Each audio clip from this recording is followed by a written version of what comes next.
Perkara batal. Puasa. Ji, urang rek nanya ka maneh. Naon maneh makin nanya ka urang. Biasana ge urang nu nanya ka maneh.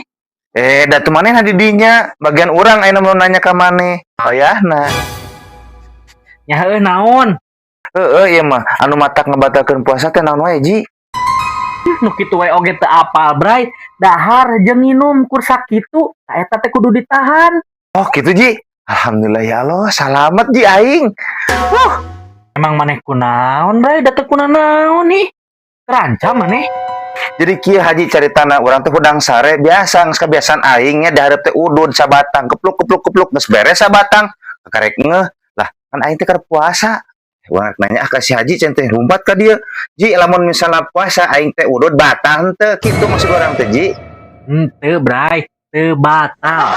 Kan cuk urang oge anu nyebabkeun batal puasa manaon? Dahar jeung nginum. Eta sakitu. Oh kitu Ji. Heuh atuh urang rek modal bari udud dah. Heeh atuh. Nah.